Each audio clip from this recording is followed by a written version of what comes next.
Paz e graça, pessoal, estou aqui mais uma vez para fazer mais um vídeo. Hoje eu quero falar sobre o texto de Colossenses capítulo 1, versículo 15 e uma parte do verso 16, né? Porque este texto aqui ele está completamente em grego e existem diversos debates sobre esse texto. Uns dizem que Cristo foi criado usando ele, outros dizem que não foi, e por aí fica um grande debate. Então, o que é que eu quero fazer? Quero falar um pouco sobre esse texto, para ver se realmente Cristo foi criado ou não. Bem, antes de começar aqui este vídeo, se inscreva aí no canal se você não é inscrito, deixe o seu like, compartilhe e ative o sininho das notificações, tá? Para quando eu fizer novos vídeos, você possa acompanhar, beleza? E quem quiser estudar o grego do Novo Testamento ou o hebraico do Antigo Testamento, é só falar comigo. Eu vou deixar aqui na descrição do vídeo tanto a página do meu Facebook, quanto o meu Facebook e o meu WhatsApp, beleza? Então, vamos ao vídeo. Bem, pessoal, aqui é o seguinte. Aqui eu tenho a expressão hos estin, tá? Hos, que é este aqui, né? Este aqui é hos, que é um pronome relativo, tá? Ele significa o qual, tá? Ele normalmente tem um antecedente, né? Ele está falando de algo que veio anteriormente. E se você ler Colossenses 1, versículo de número 14, né? Vou ler aqui na versão NVI, né? Você tem aqui, em quem temos a redenção, a saber, a remissão dos pecados. Aí depois ele começa, né? O qual é a imagem? Está falando de Cristo, né? Este ao qual temos a redenção pelos pecados é Cristo, tá? Então você tem o qual, você tem um verbo no presente do indicativo ativo da terceira pessoa do singular, que significa é, tá? O qual é. Ele é o quê? Depois você tem a expressão aqui, ó, eikon, né? Eikon, que significa aqui, o qual é a imagem, né? E está no caso nominativo da língua grega, tá? Então você tem o qual é a imagem. Depois você tem a expressão aqui tuteu, tá? Esse aqui é tu, isso aqui é um artigo, isso aqui é o substantivo Deus no genitivo, né? A terminação aqui, esse o aqui indica o genitivo, tá? E o artigo também é um genitivo, tá? Então temos aqui de Deus. Então, qual é a imagem do Deus? Você pode trazer do Deus. Aí depois você tem a expressão aqui, ó, invisível. Essa aqui de baixo, que é a expressão aurato, que também está no genitivo, tá? Ele tem um artigo aqui, mas eu me omiti porque ele não vai ser traduzido, tá? Então você tem aurato, que quer dizer, então você tem o qual é a imagem do Deus invisível. Aqui você tem a expressão o primogênito, que é esta aqui, protótokos, está no caso nominativo, para a sua desinência. Então você tem, né, o qual é a imagem do Deus invisível, o primogênito. Aqui entra um debate, tá? Começa por aqui, ó, do Pássias, tá? E o Ktseos. Começa um debate por aqui grande. Por quê? A língua grega, ela existe em diversos casos no genitivo. O genitivo normalmente ele indica o caso da posse, que é o caso do pertence, né? Para quem acompanha os meus vídeos, acho que já estão cansados de ouvir eu falar sobre o genitivo. Tá? Então, o genitivo é aquele caso que vem com a preposiçãozinha de. Por exemplo, casa do Fernando, indicando a posse, né? Que aquela casa pertence ao Fernando. Então, aqui você tem protótokos, que é um adjetivo, tá? Primogênito, e tem outro adjetivo, que significa de toda, ou sobre toda, tá? Aí você tem esse aqui, que é a criação, sobre toda a criação. Então, o que ocorre?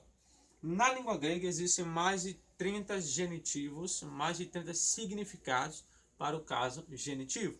Existem diversos genitivos. E aqui existe um debate grande sobre que genitivo é este aqui. Alguns dizem que é o genitivo partitivo. O que é um genitivo partitivo? É quando ele se refere à parte de um grupo. Por exemplo, alguns dos ramos. Quando eu falo alguns dos ramos, eu estou falando o quê? Que o ramo, os ramos, eles são o quê? Um grupo. Mas quando eu falo alguns, eu estou tirando uma parte dele, não todo. Então, por isso que é chamado de partitivo, ou seja, é uma parte de um todo, de um grupo. Então, alguns consideram este genitivo aqui como um genitivo um genitivo partitivo. Ou seja, se ele é um genitivo partitivo, esse primogênito aqui, que é Cristo, ele faz parte dessa criação. Se ele faz parte dessa criação, logo ele é um ser criado. Ele é uma criatura. Ele foi criado por Deus. Essa é a ideia se você usar aqui o genitivo partitivo, que alguns utilizam, tá? Mas o que ocorre? Outros já utilizam aqui usando o genitivo de subordinação. O que é o genitivo de subordinação? É quando algo está subordinado a este ser. Um simples exemplo. Segundo os Coríntios 4:4, ali fala o Deus deste século. Quando você usa a expressão deste, o Deus, né, deste século, ali você tem o genitivo de subordinação. Porque este século está subordinado a quem? Ao Deus dele. Então este Deus aqui, ele está sobre este século, está dominando aquele século mal. Então aquele século mal está subordinado, está sujeito, está submisso àquele Deus. Então isso é um genitivo de subordinação. Então aqui alguns gramáticos da língua grega, um dos maiores especialistas, né, que temos aí na área, como Daniel B. Wallace. Ele diz que isso aqui é mais para um genitivo de subordinação. Por quê? Porque quando você pega aqui a expressão, se você usar aqui o genitivo de subordinação, indica que a criação está subordinada a este primogênito. Ou seja, este primogênito é o supremo, o governante desta criação, e não que ele faça parte dela. Se você pegar, por exemplo, a Bíblia judaica, tá? Eu estou com ela aqui, esta aqui, a Bíblia judaica completa, tá aqui, ó, tá? Bíblia judaica completa. Em Colossenses 1, versículo 15, veja como ele a colocou. Ele é a imagem visível do Deus invisível.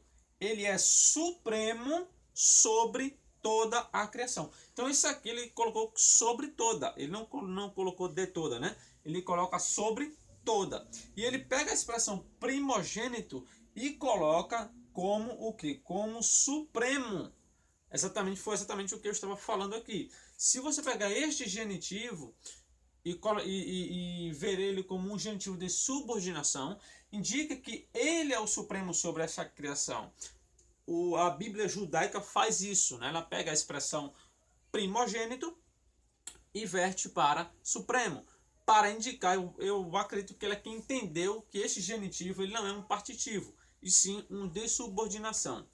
Tá? Então indica que ele não, se é um de subordinação, indica que ele não faz parte da criação, logo não é criado. Ele está acima da criação, ele é um supremo sobre a criação. E o porquê o genitivo partitivo aqui ele fica muito estranho e ele é muito fraco aqui. O genitivo de subordinação ele é muito forte aqui, eu vou dizer por quê. Porque quando você vai analisar um texto, às vezes você analisa só um verso, mas você tem que analisar o que vem depois também. Então, quando você parte para o verso seguinte, o verso 17 ou 16, ele começa com esta conjunção aqui, ó, hot. Esta conjunção ela explica muita coisa. É uma simples expressão, mas ela significa muita coisa. Isso aqui é chamado de conjunção causal. Ou seja, ela significa porque, né, ela vai tipo explicar o que está acontecendo anteriormente. Um simples exemplo é quando você olha lá no livro de João, capítulo de número 5, versículo de número 27, eu vou ler aqui, tá? Fala assim, de João 5, 27, fala assim, e deu-lhe a autoridade para julgar, isso é Cristo falando, né? Porque é o Filho do Homem. Quando você vê esse porquê aqui, é essa mesma conjunção, tá? Então, o que Cristo ele está falando aqui? Ele falando que o Pai deu a ele a autoridade para julgar. Aí ele vai explicar o porquê disso. Aí ele fala, porque é o Filho do Homem. Então, porque Cristo é o Filho do Homem, ele é humano, ele recebeu a autoridade do Pai para julgar. Tá? Porque ele estava submisso ao Pai, fazendo a sua missão. Então, quando você tem essa conjunção aqui, ela já vai explicar todo o versículo 15. Que ele fala, qual é a imagem do Deus invisível, o primogênito sobre toda a criação. Porque, olha, ele vai explicando. Por quê? Porque o quê? Aí ele usa uma preposição en, né? Que é aquela preposição que está indicando uma direção, né? Depois ele usa essa expressão, que significa ele, tá?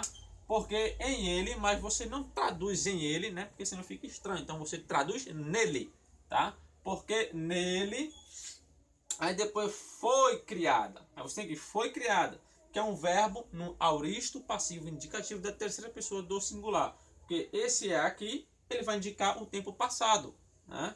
E isso aqui, ó, ele vai indicar a desinência do auristo passivo indicativo da terceira pessoa. Então foi criado.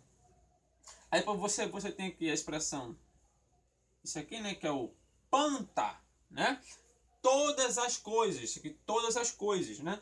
Todas as coisas, tá?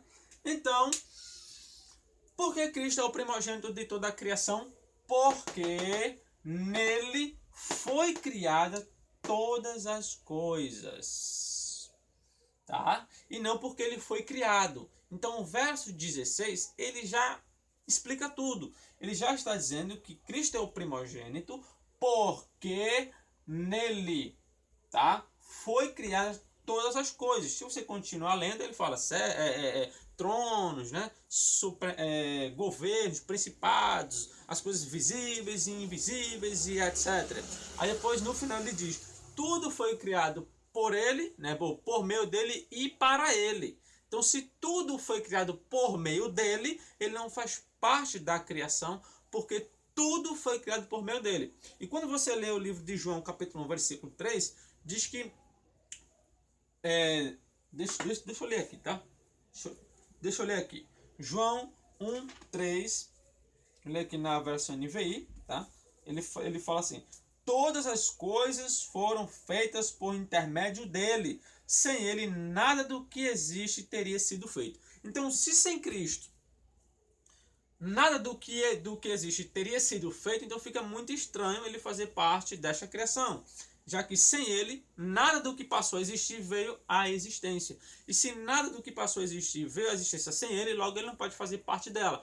Caso contrário, ele fazia parte da própria criação dele. Ou seja, é como se ele estivesse se criando. Porque o texto é muito enfático ao dizer nada ou nada do que existe, ou seja, tudo o que passou a existir só veio a existir por meio do verbo, por meio de Cristo. Se tudo o que existe veio a existir por meio dele, logo ele não faz parte disso. Então ele está fora desta criação, porque toda a criação, tudo que veio a existir por meio dele. E o Colossenses 1:17 é bem enfático.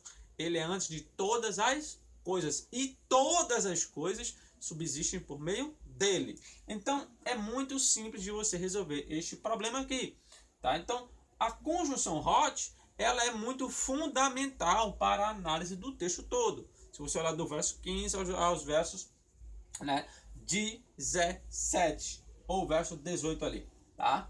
Então este é um fator que está pegado aqui, ok?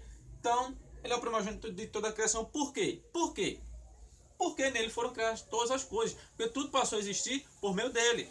Aí não porque ele faz parte dela. Agora, se o texto falasse assim, ele é o primogênito de toda a criação porque ele foi criado. Aí acabou essa história. Não tinha para onde fugir e não tinha nem o que argumentar, né? Mas não, o texto ele é muito enfático. Porque nele foi criado todas as coisas. Então, se é porque nele foi criado, então ele não faz parte desta criação, porque tudo passou a existir por meio dele. E nada do que veio a existir, existiu sem ele. Então, se ele passou a existir, o texto está errado, ao dizer que nada do que veio a existir, existiu sem ele. Porque se ele passou a existir em algum momento da história, indica que existe algo que veio a existir sem ele, que é ele próprio. Então, é isso aí. Então, pessoal, é isso aí. Que Deus abençoe a cada um de vocês, tá? Espero ter ajudado aí com mais um texto, tá? Independente da sua crença, se você crê que você quer um genitivo partitivo ou não, aí eu deixei as duas ideias. Quem quiser dizer que ele foi criado com esse texto aí, que siga em frente, tá? Eu particularmente não consigo ver isso. Constei diversos gramáticos, diversas gramáticas, e todos falam por uma boca só. Alguns que falam que isso é um genitivo partitivo, outros não. Daniel Wallace mesmo, ele próprio diz que é mais comum, muito mais apropriado ser um genitivo de subordinação do que um genitivo partitivo, tá? Então é isso aí, que Deus abençoe a cada um de vocês. E se inscreva no canal se você não é inscrito. Se tiver interessado em estudar o grego, fale comigo. Ou estudar a língua hebraica, fale comigo, tá? E vamos começar a estudar esta fantástica língua. Então é isso aí, que Deus abençoe a todos.